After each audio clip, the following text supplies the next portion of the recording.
Bien, y precisamente sobre este importante tema internacional vamos a realizar la reflexión con el internacionalista Carlos Noboa, también miembro de Debate Político, a quien le damos la bienvenida rápidamente. Pues este domingo en México, Carlos, se realizan las elecciones intermedias. Más de 83 millones de mexicanos van a elegir a sus diputados y también a los gobernadores de 9 estados. Pero la situación está bastante preocupante. Nos llegan imágenes terribles de violencia. Hay diputados, candidatos a diputados que incluso han sido amenazados, algunos hasta asesinados. ¿Cuál es la reflexión, el balance que tú puedes realizar con miras a lo que va a ser el domingo? Bien, buenas tardes. El caso mexicano es curioso porque es una suerte de laboratorio de lo que ocurre en América Latina. Y en este momento vamos a decir que son las elecciones de medio tiempo, ¿no? En México el periodo presidencial dura 6 años, estamos al tercer año del gobierno de Peña Nieto. Entonces es una suerte de referéndum no solamente para el régimen actual de Peña Nieto, que permitió pues el regreso del PRI al poder, sino de todo el sistema político. De todo el sistema político, porque lo más importante aquí es subrayar y matizar que la clase política mexicana, es decir, tanto el partido de gobierno como los grupos de derecha con el PAN que estuvieron antes 12 años en el gobierno, y la izquierda, que siempre es bastante activa en México, están totalmente desprestigiadas. De cada 10 personas, 9 no creen en el sistema político mexicano, no creen en los partidos políticos, las denuncias de corrupción se incrementan, hay una suerte de lucha contra a lo que algunos llaman narcoestado, bueno, sobre todo en algunas zonas determinadas.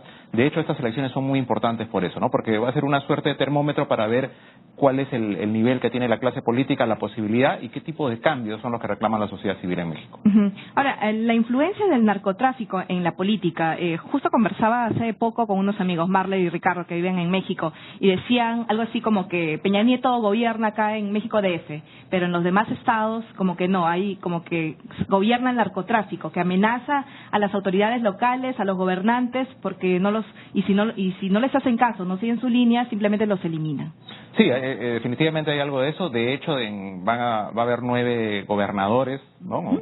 Equivalente en el Perú a gobernadores regionales, los que antes se llamaban presidentes regionales, que van a ser elegidos en importantes estados mexicanos, estados que están relacionados con una ausencia del Estado, con una penetración del narcotráfico que tiene más de 10 años y que domina todos los sectores. Entonces, allí hay un problema grave porque no hay una presencia del Estado, porque el narcotráfico, a través de la corrupción y el crimen organizado, está dominando sectores que ya debería haber copado el gobierno. El gobierno de Peña Nieto le intentó dar un respiro al comienzo de su gestión, haciendo algunos cambios, o intentando hacer algunos cambios estructurales, pero hay denuncias pues de corrupción que por cuestiones frívolas, por ejemplo, ¿no? Una denuncia a la esposa de Peña Nieto por la famosa casa, los $9 millones y otras cosas más, que han pues decepcionado nuevamente al electorado mexicano, que pensaban que con el PRI, con la experiencia del PRI, más de 70 años del poder, y tras un natural desgaste de 12 años del PAN, del partido de derecha que gobernó después del PRI, podía arreglarse esto de alguna manera, pero no. Entonces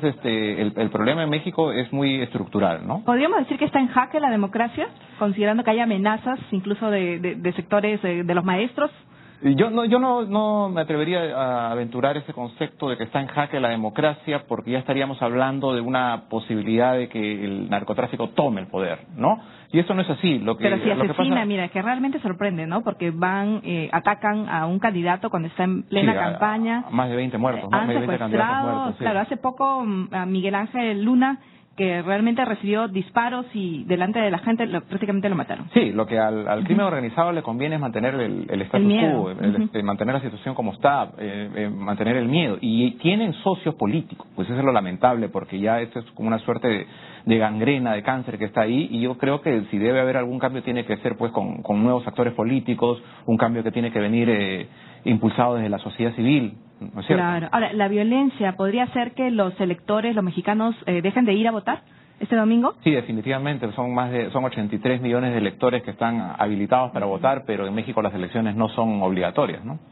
Claro, lo más sorprendente a veces es que los propios partidos políticos como que no han realizado un pronunciamiento respecto a lo que está pasando en su país. Todos tienen rabo de paja, pues vamos a ver. Increíble. Mira, tenemos el PRI, el partido que se acomoda políticamente, vamos a decir, hacia la izquierda, hacia la derecha, que es un partido organizado, pero es un partido que tiene un desgaste y que ha tenido, pues, ahora con el gobierno de Peña Nieto, tiene las acusaciones, pues, de violaciones de derechos humanos, de matanzas, etcétera. Tienes a la derecha opositora, el PAN, que ha gobernado 12 años, pero que ahora está viviendo su crisis interna más grande porque hay algunos partidarios del expresidente Felipe Calderón, pero le han salido otros opositores dentro de la propia derecha que acusan a Calderón de ser muy pegado al libre mercado, al Banco Mundial, etcétera. Quieren un cambio ahí, Calderón no quiere. Y tienes a la izquierda, ¿no? La izquierda dividida después de las últimas elecciones y a su estrella máxima, vamos a decir, Andrés Manuel López Obrador, exalcalde de México, que se ha escindido y ha formado su propio grupo que se llama Morena, ¿no? Ahora, ¿podríamos decir que estas elecciones del domingo van a ser como una especie de referéndum para medir realmente si hay un respaldo al mismo presidente Peña Nieto? Sí, definitivamente. De acá en adelante, a los 3 años que le queda de gobierno. Sí, yo diría que es un referéndum no solamente para el propio presidente Peña Nieto, que representa al PRI, sino para todo el sistema de partidos políticos mexicanos, que si bien es cierto, ha mantenido una tradición. México es un país que quiere, al igual que Brasil, que quiere ya estar en un estatus más elevado, ¿no es cierto?, de desarrollo, pero mientras tenga este tipo de problemas estructurales resquebrajados, y no pueda asistir a sus ciudadanos, entonces está todavía lejos de lo que llamamos desarrollo, ¿no? Que tiene otros componentes, no solamente ir a votar, no solamente el ejercicio democrático, tiene que ver con el desarrollo, sino tener una prensa libre que pueda trabajar en igualdad de condiciones, cosa que no ocurre en México, el país donde más periodistas han muerto, el país más peligroso para ejercer el periodismo, una opinión pública que se respalde. Mira, hay un par de poderes fácticos que están ahí muy fuertes, que son los sindicatos, con los profesores, los maestros que le han torcido. Precisamente, justo te iba a preguntar respecto a los sindicatos, que de alguna forma están tratando de presionar al gobierno para que se puedan eliminar algunas reformas que se habían iniciado. Sí, esto me hace pensar o recordar, pues más o menos, la lucha que hubo en el gobierno anterior con el sindicato de educación, el SUTEP, ¿no? Es algo parecido, con la diferencia de que Peña Nieto ofreció una reforma estructural en el sistema educativo, unos cambios estructurales. Fueron 2 o 3 temas, el de seguridad, el de educación y el tema energético, las grandes reformas planteadas por Peña Nieto. En el tema educativo se ha dado una ley, pero los maestros mexicanos han salido a las calles, principalmente se oponen a que les tomen examen, ¿no? Para ir ascendiendo posiciones. Y como se acercaba a estas elecciones de medio tiempo, entonces el gobierno de Peña Nieto ha retrocedido. Y no obstante ha retrocedido, los sindicalistas educativos en México están saliendo a las calles, están haciendo destrozos. Hasta y todo, en ¿no? contra de los mismos entes electorales. Así es. Que por cierto, ahora se han hecho, hay varios cambios, hay una serie ¿no? de reformas y hay una serie de cambios que permiten que cualquier, digamos, movimiento pueda acceder, pueda participar en el proceso electoral. La valla electoral es baja, no solamente 2%. En un país grande como que ahora México, hay algunos cambios dentro de este proceso. Hay ahora por primera vez candidatos independientes que van a postular. Hay por primera vez candidatos independientes. Por ejemplo, el tema del Partido Verde, ¿no? Que es un partido que se ha organizado muy bien, que está muy bien, pero que ya ha recibido algunas acusaciones de corrupción y parece que también no va a pasar nada con ellos. No obstante, han hecho una gran campaña en redes sociales, en las calles, es los que más han invertido en publicidad. Claro.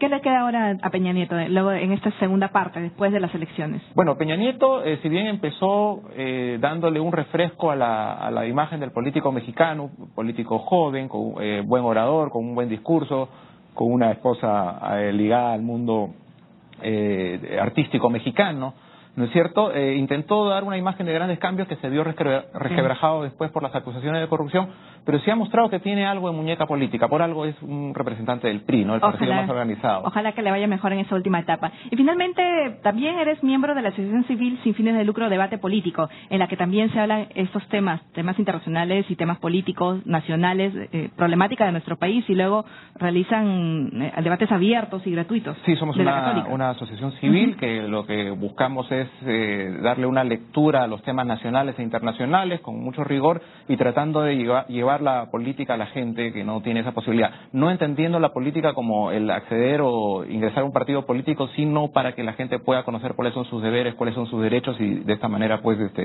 hacer una labor más pedagógica, ¿no? Qué interesante iniciativa, que me imagino que tendrá su página web. Sí, por supuesto. los invitamos a debatepolitico.org. Muchas gracias entonces al internacionalista Carlos Noboa por haber compartido esta experiencia, esta reflexión sobre la situación de México que realmente nos preocupa. Bien, nos vamos a una pausa y regresamos con más noticias.